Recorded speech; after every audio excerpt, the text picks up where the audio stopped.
Boa noite, pessoal.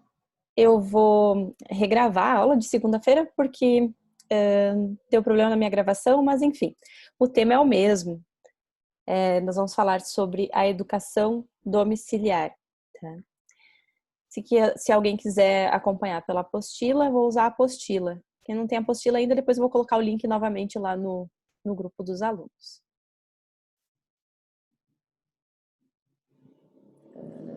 Compartilhar a tela.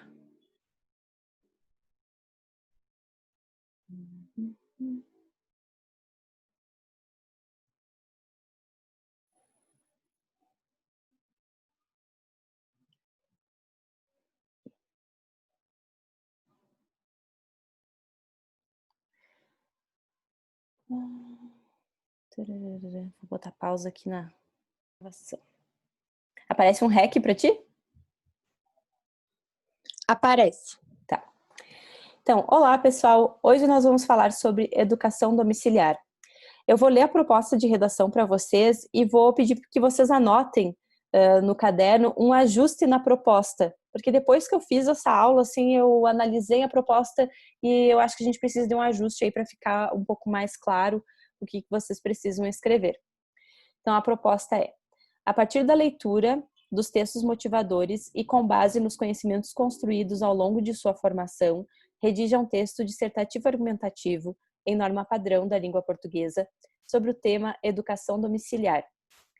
Essa segunda parte do tema, vocês podem riscar direito dos pais ou decisão do Estado.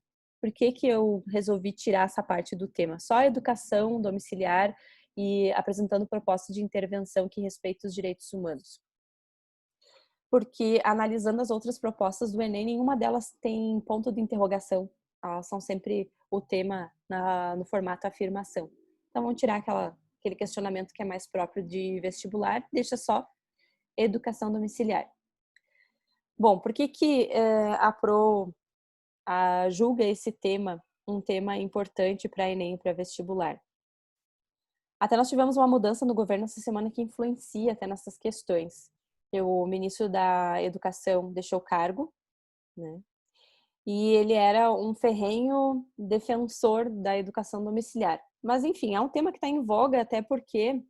tem o pessoal querendo entrar. Deixa eu admitir aqui. A Júlia.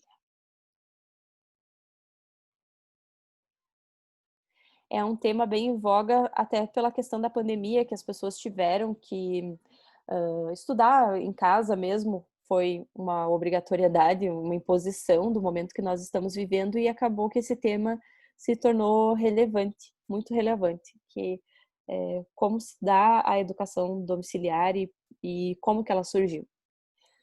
Então, ela surgiu nos Estados Unidos na década de 70, e o objetivo do homeschool ele surge junto com comunidades religiosas, principalmente, com famílias que desejam isolar os seus filhos da influência cultural e religiosa de outros cidadãos. Então, a origem dessa ideia de homeschool ela é uma origem um pouco problemática, porque ela está relacionada com essa dessocialização, com o intuito de perpetuar uma única visão de mundo. Então, a gente tem que ter um pouquinho de observação crítica sobre esses movimentos de homeschool. E no Brasil, essa ideia surgiu e o ministro da Educação, que eu não sei pronunciar o nome dele bonitinho, então nem vou tentar, me enrola a língua. O ministro da Educação ele tem um site, inclusive, que ele faz propostas processos de como os pais ensinarem os filhos em casa. E essa ideia surgiu no Brasil num contexto de polarização política muito intenso, em que aqueles que são da ultradireita, de uma direita mais reacionária, mais conservadora, eles acreditam que as escolas são nocivas para as crianças porque elas transmitem ideias que são muito voltadas a ideologias esquerdistas. Isso é na visão de quem propõe o homeschool no Brasil, principalmente. Tá? A maioria das famílias que optam por essa decisão está relacionada a um contexto político e também religioso, conservador religioso. Muitas comunidades de pessoas que professam algumas religiões neopentecostais, algumas, né, tem essa visão assim de tentar restringir a vida social dos filhos. Tá? Então, novamente, mais uma motivação para o ensino domiciliar que é um pouco preocupante. Mas tirando essas preocupações, assim, que elas são, diria até não saudáveis para as crianças, também existe a preocupação com a violência, que o contexto escolar é muito violento. Então, essas são as justificativas para o surgimento dessa discussão na sociedade brasileira. Deixa eu admitir outro coleguinha. Então, agora eu vou explicar para vocês o pano de fundo dessa discussão no Brasil. Né? Tentar tornar um pouquinho mais clara o entendimento, o contexto em que surge esse tema. Polarização política, tá? Então, retomando. Nós temos uma dicotomia na sociedade brasileira atual muito forte entre direita e esquerda. Entendendo nesse contexto, direita com um pensamento mais neoliberal em relação à economia, mas mais conservador nos costumes. É assim que a direita brasileira se apresenta. E uma esquerda brasileira que é estigmatizada por essa direita, que enxerga a esquerda como sendo uma ideologia voltada ao comunismo, ao socialismo, e a própria esquerda não se vê dessa forma. Tá? Então, existem esses conflitos de ideários políticos na sociedade brasileira atual. Paulo Freire é uma figura que aparece muito nessa discussão, nesse conflito ideológico. Por quê? Quem foi o Paulo Freire? Aqui está a data, ele nasceu em 1921, faleceu em 1997. Então, o Paulo Freire é o mais importante, o mais conhecido educador brasileiro. Ele é conhecido no mundo inteiro.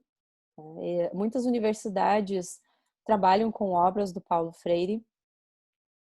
E um dos livros bastante conhecidos dele é A Pedagogia do Oprimido. Então, para uma direita conservadora e extremamente assustada com um possível comunismo, uma possível doutrinação esquerdista nas escolas, eles não curtem muito a obra do Paulo Freire, que tem 1001 livros, e todos vão nesse sentido, de que a educação é uma via para que as pessoas possam participar da sociedade com mais cidadania. Utilizar a alfabetização de operários, de adultos não alfabetizados, de crianças, para que possam participar politicamente, compreender os seus direitos e lutar pelos seus direitos. Era uma das bandeiras do Paulo Freire, que a alfabetização fosse uma via para a cidadania, para a participação social. E quando se fala no Brasil em dar direitos ao operário, dar direitos ao pequeno agricultor, dar direitos à mulher, dar direitos aos negros, aos indígenas, essas minorias de representatividade política, isso tem gerado conflitos ideológicos na contemporaneidade. Então, Paulo Freire é visto, demonizado pela direita brasileira, e ele é uma grande inspiração para os educadores, para os pedagogos, é uma obra que se trabalha muito nos cursos de pedagogia.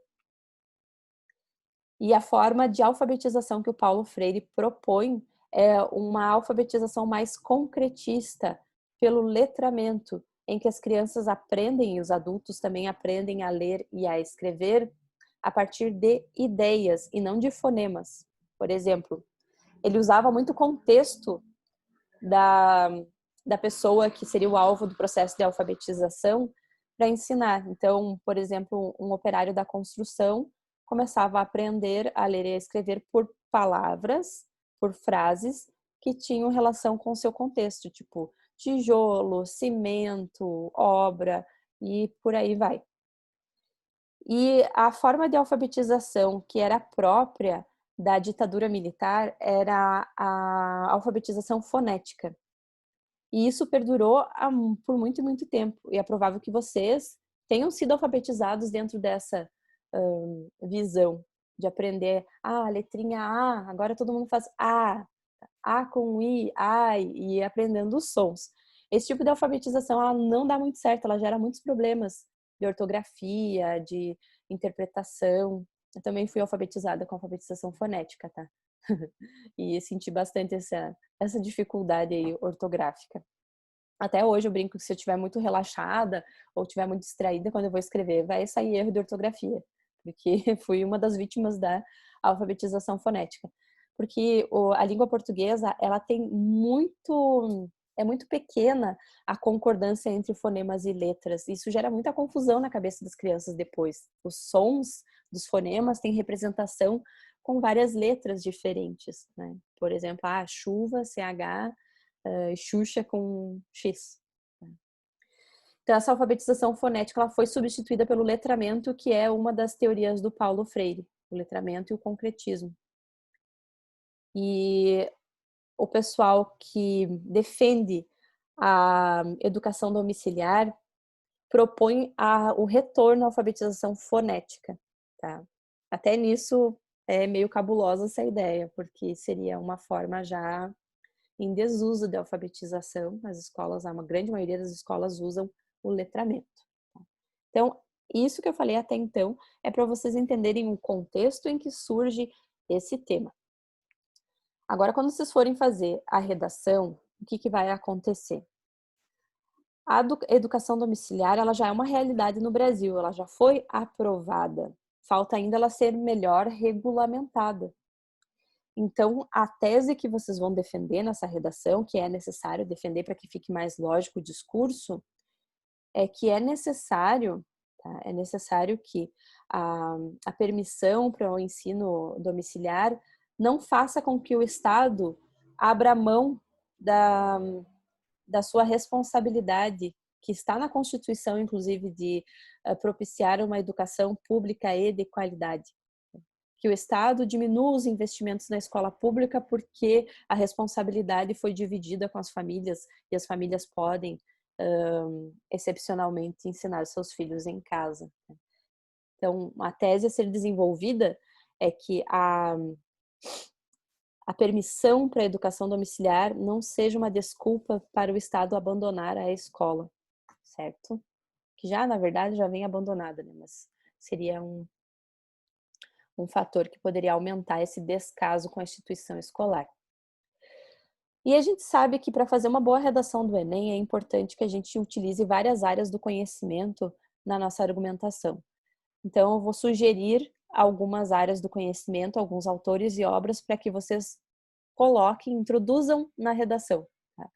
Então, para quem está começando agora, todas as referências que a Pro fala, as ideias, os pontos de vista, vocabulário, tudo que eu falar na aula é para vocês utilizarem, escolher alguns desses elementos e experimentar, tá? Tentar saber mais sobre essas informações e colocar em prática na redação, certo? Então essa é a finalidade para tudo isso que eu vou começar a falar agora, então.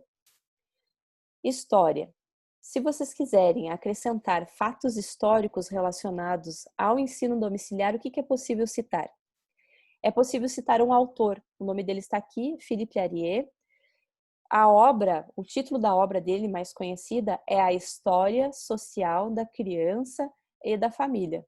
É um título bastante extenso, ocupa muito espaço na redação, então sugiro que vocês só citem o nome dele, Philippe Arié, e informem que ele é um historiador, e que ele refletiu sobre a história da instituição escolar e as diversas formas de ensino e aprendizagem. E sobre o ensino domiciliar, o que ele conta?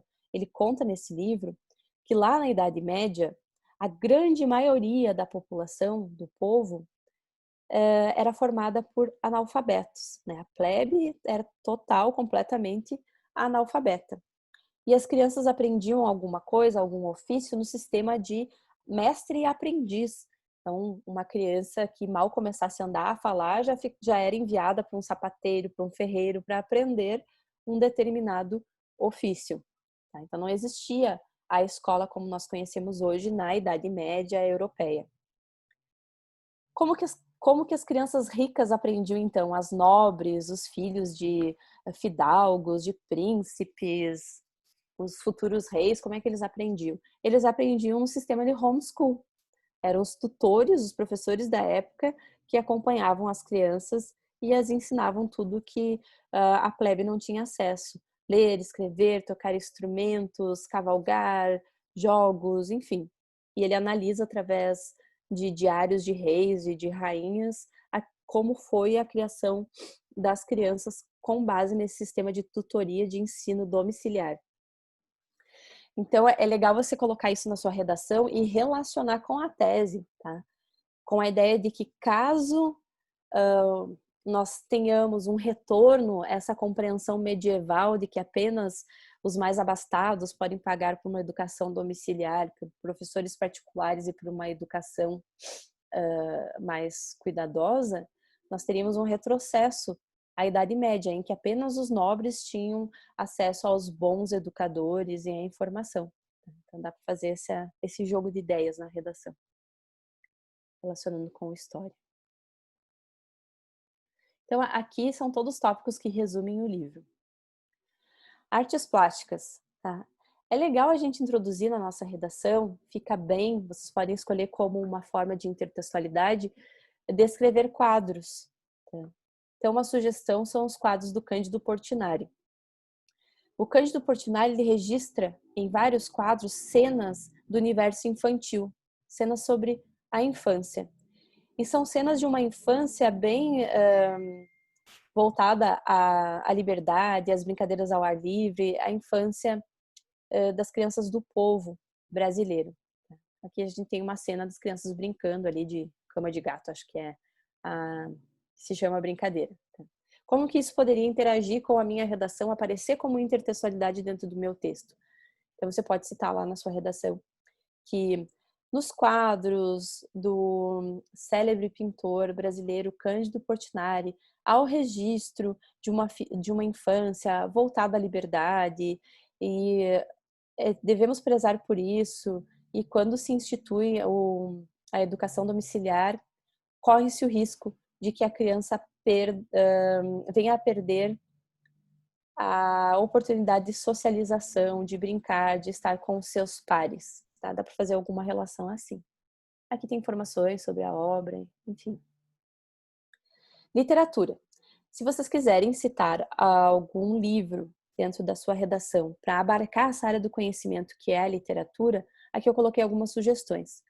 O Ateneu Raul de Pompeia, a relação que a gente pode fazer é lembrar que nessa obra o autor revela muito do contexto de violência dentro da escola. Lembra que o personagem, o Sérgio, ele sofre muita violência, ele sofre bullying, ele sofre até mesmo abuso sexual é descrito na obra do Ateneu.